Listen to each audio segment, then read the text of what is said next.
दोस्तों नमस्कार।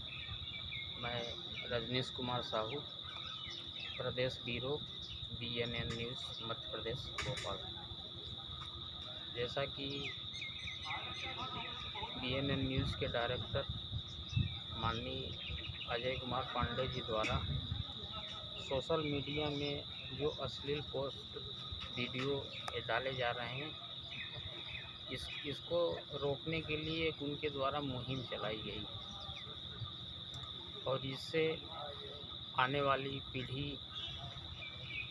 के ऊपर इसका एक नकारात्मक असर दिखाई दे रहा है और हमारे देश की संस्कृति सभ्यता का पतन हो रहा है। उसी के संबंध में आज हमारे बीच में प्रदेश कांग्रेस कमेटी के प्रदेश सचिव माननीय सोमदेव सिंह जी हैं। मैं उसके संबंध में इनके विचारों से अवगत होना चाहता हूं और इसके संबंध में इसके रोकथाम के लिए प्रदेश सरकार से मतलब इनकी मांग क्या होगी।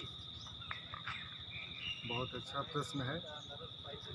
आज एक गरीब आदमी जो चरवाहा भी है, किसान भी है, मज़दूर भी है, उनके घर में भी स्मार्टफोन है और पढ़ाई के उद्देश्य से हर कोई रखना चाहता है कि हम मोबाइल रखें और बच्चे पढ़ाई के उपयोग में जो ज्ञानार्जन में सहायक हो वो पॉइंट्स उनको मिल सके। लेकिन आज हम देख रहे हैं कि हर मोबाइल में अश्लील सामग्री, वीडियो क्लिप्स डाले जाते हैं। संबंधों के बारे में जो पवित्र और आदर सूचक संबंध हैं उनके बारे में भी गलत रूप में पेश किया जाता है। तो इससे जो नई पीढ़ी का बालक है, चाहे 8 साल का हो, 10 साल का हो, 15 साल का हो, ये बच्चे क्या सीखेंगे। भारत देश की संस्कृति इतनी अच्छी रही है कि आज भी विदेश के लोग आके कहीं बनारस में कहीं भी हमारे जो अच्छे स्थान हैं, धार्मिक स्थान है, वहाँ पर रह के और वो अपना पूरा जीवन बिता दिए, हम देखते हैं। और हमारे लोग इस तरह का अगर वीडियो क्लिप्स डालते हैं तो हमारे नए बच्चे क्या सीखेंगे।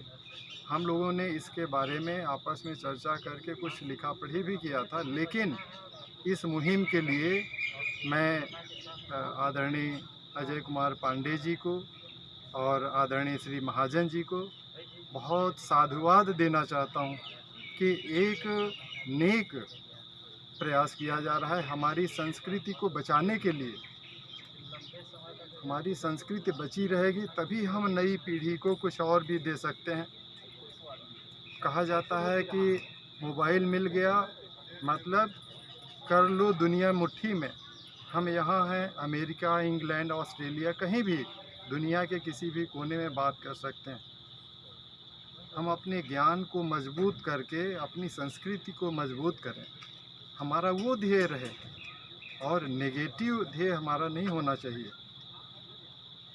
और हमारी संस्कृति मानव जीवन का श्रृंगार, सादा जीवन, उच्च विचार, हमारा वो ध्येय रहा है। हम सादगी में जीवन यापन करने वाले लोग हैं, चाहे हमारे पास रुपए पैसे हों या फिर हम गरीब हों, लेकिन तब भी हम लोग अपनी संस्कृति को बचा के और अपने भारत देश की ताकत को, यहाँ की जो अच्छाई है उसको मजबूत करना चाहते हैं। तो हमारा सबसे अनुरोध है, आग्रह है कि आप सब इस मुहिम को एक ऊंचे मुकाम तक ले जाएं। प्रदेश सरकार और जितनी प्रदेश की सरकारें हैं और हमारे देश के प्रधानमंत्री जी हैं, जो भी हमारे नेतागण हैं, प्रमुख नेतागण हैं, सब लोगों का इस ओर ध्यान आकृष्ट कराना उचित है कि इस तरह का कोई भी मैसेज, वीडियो क्लिप्स नहीं आने चाहिए। हमारा समाज प्रदूषित हो रहा है। वैसे तो हम देखते हैं कि वातावरण प्रदूषण हो रहा है, वायु प्रदूषण हो रहा है। लेकिन वायु प्रदूषण के साथ साथ हमें सामाजिक प्रदूषण, अपना जो घर का वातावरण है, समाज का वातावरण, उसको भी शुद्ध रखना पड़ेगा। हमारी संगत में जो भी बातें हों, एक ज्ञानार्जन, ज्ञानवर्धन इसकी होनी चाहिए, न कि नकारात्मक और समाज को प्रदूषित, विचारों को प्रदूषित करने वाला वातावरण नहीं होना चाहिए। और इस मुहिम के लिए मैं पुनः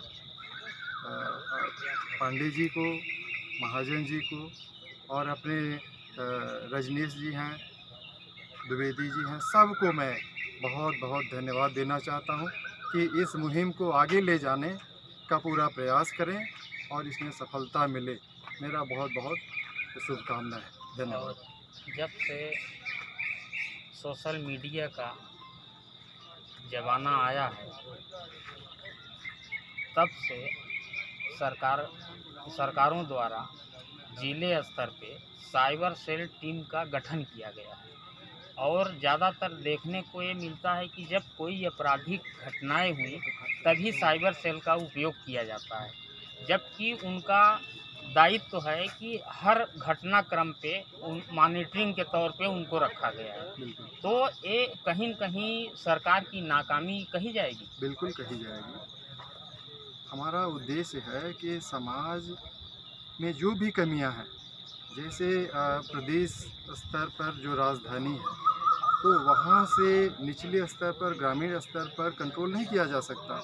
उसका एक क्रम बना हुआ है कि प्रदेश हो गया, संभाग हो गया और जिले स्तर पर हो गया, ब्लॉक स्तर पर हो गया।